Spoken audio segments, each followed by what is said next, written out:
Parmi les personnes qui sont en difficulté en ce moment, les commerçants, toujours fermés, la situation est tellement critique qu'ils passent à l'action à Colmar. Une marche funèbre est organisée à 18 h ce soir. Céline Kern-Borny, vous êtes la présidente des vitrines de Colmar. Bonjour, expliquez-nous, qu'est-ce que vous attendez de cette marche ? Alors, bien, ce que nous attendons, c'est que le gouvernement prenne conscience que chaque jour qui passe est un jour de plus vers une fermeture définitive de certains de nos commerces.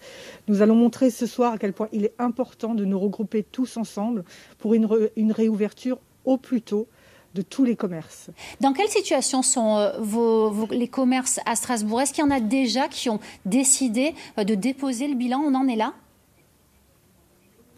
Alors, il y en a qui ont décidé qu'à la fin du confinement, il faudrait prendre une décision définitive. En effet, pour l'instant, nous n'avons pas encore observé de dépôt de bilan réel, juridique. Néanmoins, les choses se préparent. Nous les observerons d'ici quelques semaines, malheureusement. Donc, je rends attentive une fois de plus notre gouvernement. Ne laissez pas cette crise économique être plus importante qu'elle ne l'est déjà. Laissez-nous ouvrir en respectant les règles sanitaires, bien évidemment. Nous sommes conscients du danger de l'épidémie, mais laissez-nous travailler pour que nous puissions sauver nos entreprises, sauver nos emplois locaux. Vous-même, vous avez plusieurs magasins de jouets, vous êtes en direct de l'un d'entre eux, vous avez 25 employés. Dans quelle situation sont-ils? Est-ce que vous avez déjà dû prendre des décisions difficiles, des licenciements?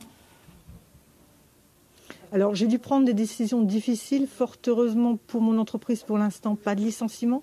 Néanmoins, je fais appel à cette période à des emplois saisonniers. Je n'ai pas pu concrétiser ces CDD. J'ai dû renoncer à 2 postes intérim qui étaient en vue d'embauche.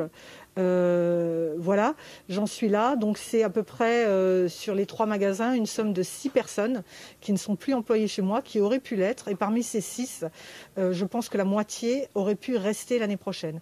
Maintenant se pose la question, vais-je avoir besoin de plus d'emplois l'année prochaine ou devrais-je sacrifier certains emplois?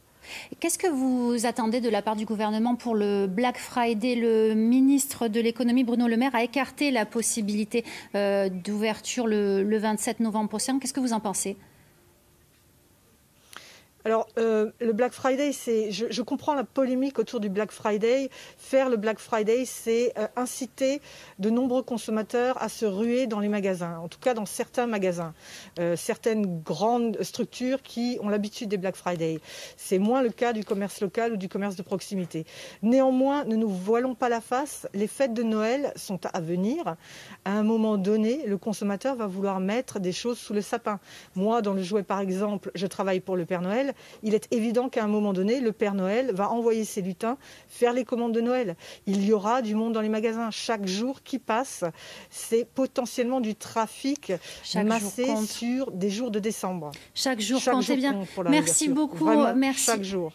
Merci Céline Kern-Borny pour ces explications. Je le rappelle, votre marche s'élancera de la place Rapp ce soir à 18 h en présence des commerçants, mais aussi d'élus. Merci et donc bon courage.